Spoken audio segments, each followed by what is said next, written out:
Chegamos. O que nós vamos falar? Desenho, processo, né? Como é que a gente ajuda o pessoal a entender algumas... Não sei, mas vou usar a palavra coisa. Quais são as coisas que a gente altera para ganhar outras formas de desenhar? Eu acho que para ganhar liberdade no desenho. Pronto, boa. Já que, como a gente falou lá no começo, nós somos educados a desenhar de uma forma. E sair dessa forma não é fácil. Não é mesmo.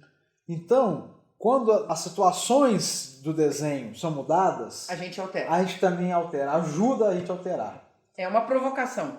É uma provocação. Não, é mesmo, claro que é. E que o mais óbvio de se pensar é que esse processo estaria ligado a um objetivo que se quer. Então, por exemplo, eu quero tal objetivo, eu vou usar esse processo.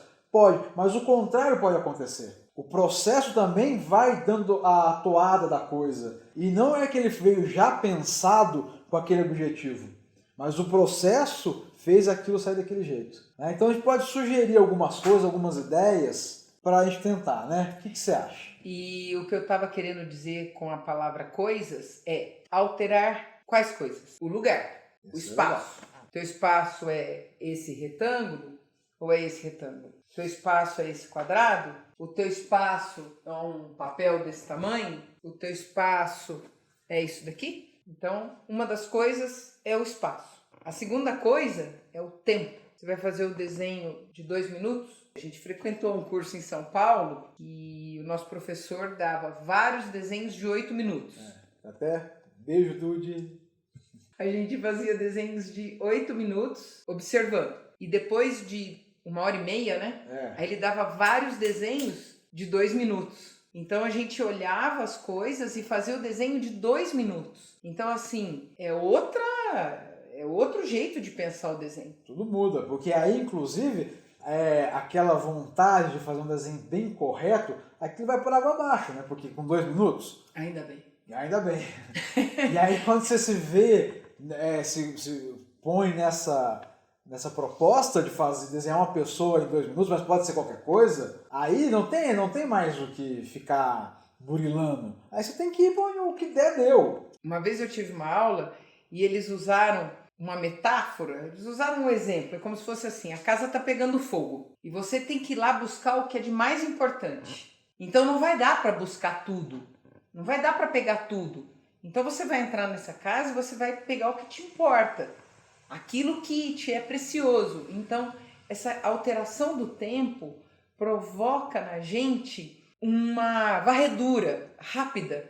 E às vezes é uma varredura que não dá tempo de você ficar elaborando. Você não vai naquela estrutura. Então, é uma forma maravilhosa de você quebrar determinados caminhos, criar outros atalhos que você não tem controle. Perfeito. Sai do teu controle. É muito bom. Eu lembro que muitas vezes, nesse final de aula, esses desenhos de 2 minutos, eles às vezes traziam só o que era... Não queria usar a palavra essencial, mas aquilo que era significativo.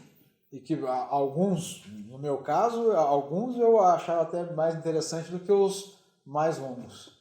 São também desenhos diferentes, porque tem caráter diferente, né? São qualidades diferentes. Sem dúvida. Então, é o espaço, o tempo e... o material. E o gesto, né, André? O gesto, o processo de fazer, né? Quer dizer, como a gente viu nas imagens, se eu pego uma tinta e jogo com um pincel, é uma coisa completamente diferente de eu pegar um pincel de ponta fina e vir pintar aqui. Que também é diferente de eu pôr um pincel na ponta de um bastão e pintar de longe. Tudo isso são processos de fazer. Por exemplo, um processo super legal é a mão esquerda. É verdade. Porque a mão direita, a gente quer fazer a coisa certa. Mas como não tem certo e é difícil se desligar desse suposto certo, a mão esquerda te ajuda. E com a mão esquerda você não vai acertar a proporção direita. Não tem como. Ou é muito mais difícil. Então ela te desobriga. E é como se você não tivesse que prestar conta. Você está vendo com a mão esquerda mesmo. E isso te ajuda a soltar. É claro, se você é canhoto, você usa a destra, né? A mão direita, óbvio. Mas é isso. Então, quer dizer, desenhar com a mão esquerda, colocar o lápis ou o pincel na ponta de um bastão, Sim. Isso é bem legal também, porque você perde o controle. E o jeito de segurar o lápis.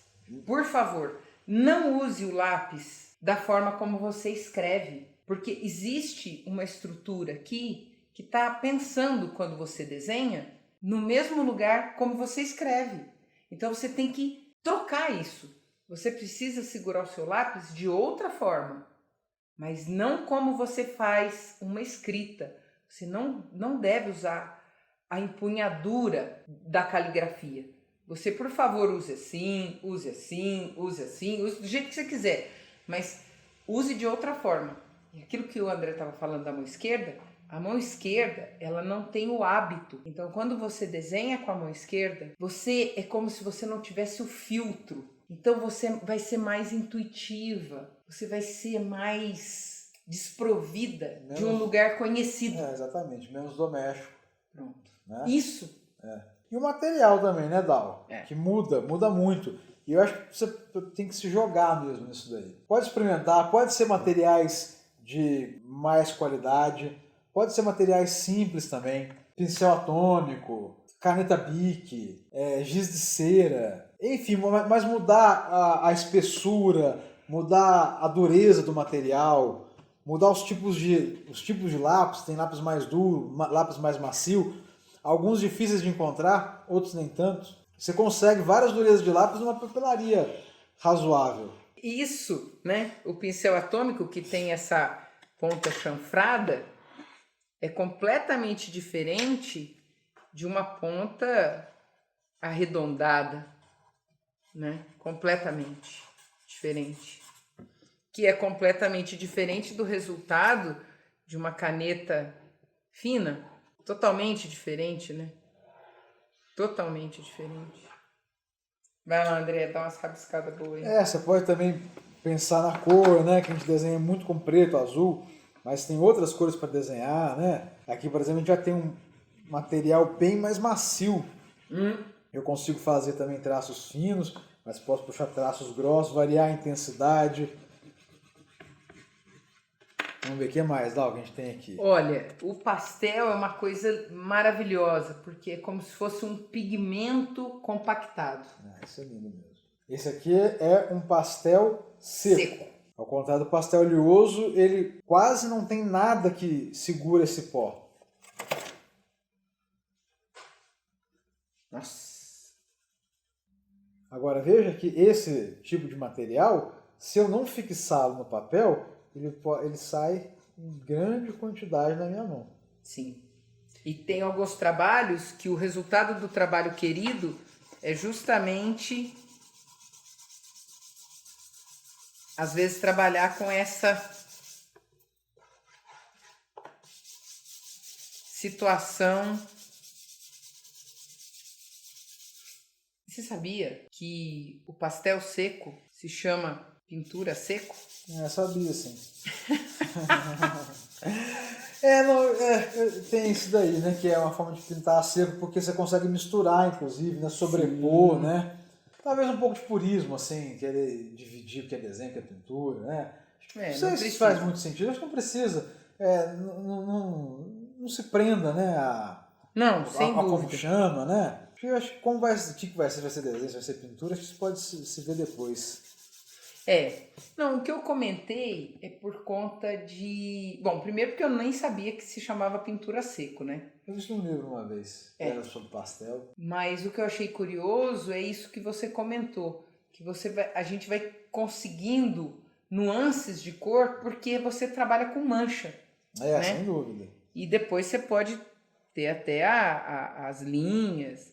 É um material muito, muito precioso. E tem uma cor muito presente, né? Parece um giz um giz de lousa, né? Pra quem nunca pegou, aquele giz de lousa de professor, parece aquilo, só que é claro, uma qualidade muito boa e com uma cor maravilhosa. Já esse aqui é o pastel oleoso. Já lembra mais um giz de cera. Olha isso. Isso é um azul cobalto. Esse daqui, por exemplo, ó, tá vendo? Você suja o dedo, mas ele não vai, tá vendo? Ele não vai acontecer da mesma forma. E aí você consegue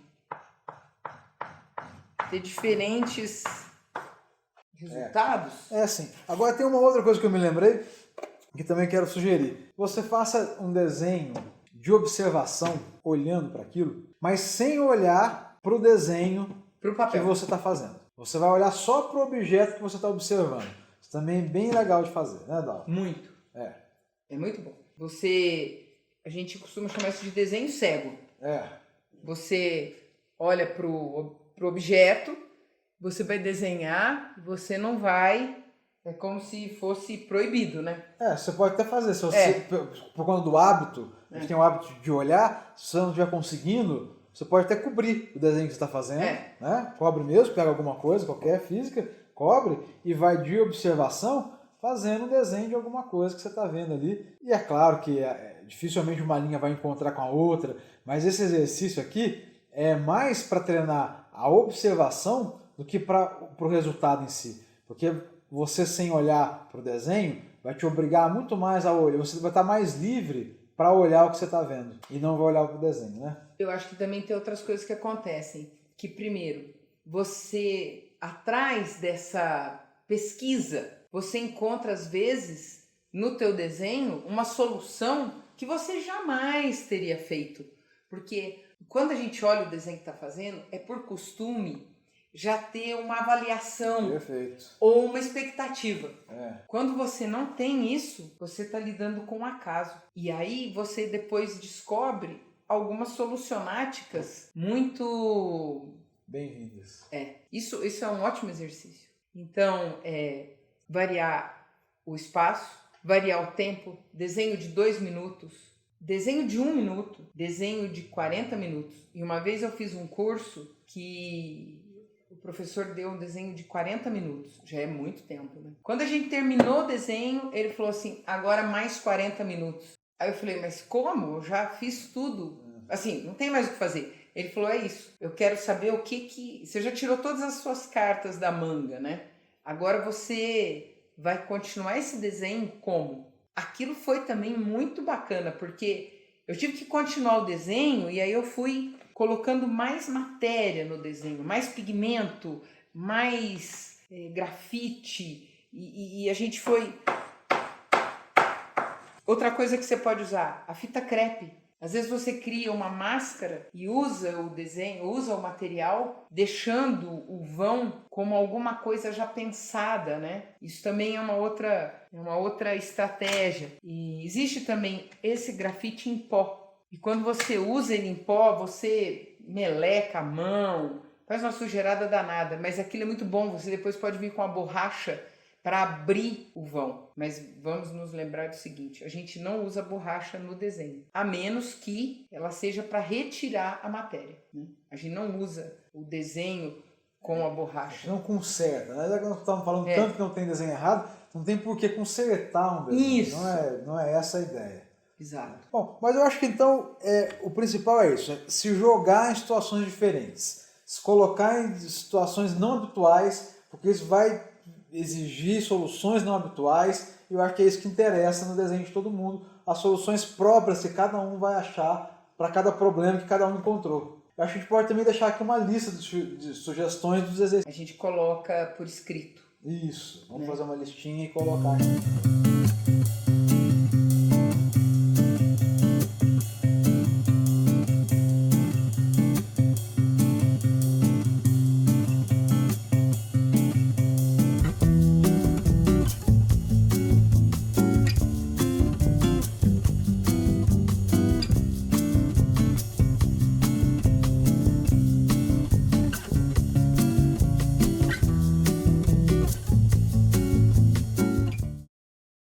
Eu acho que isso é uma estratégia de trabalho para a vida, né? Porque assim, todas as vezes que eu começo a ficar meio confortável no meu jeito de desenhar, eu mesma me aviso, Dalmone, pode trocar, porque você está ficando muito confiante e aí você começa a enroscar. Por quê?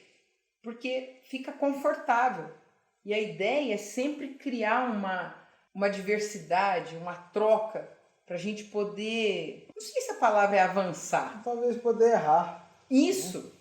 Pra gente poder errar sem culpa. Isso, e é desse erro que você, naquele momento, fala que é erro. Mas eu também tinha um professor que dizia o seguinte, é nessa hora que você fecha o ateliê e vai dormir. No dia seguinte, quando você voltar e olhar aquele desenho, você está pronto emocionalmente para entender que naquele desenho existe um novo valor, uma nova forma que se apresenta e que até então você rejeitava. E aí depois você consegue aceitar. Isso,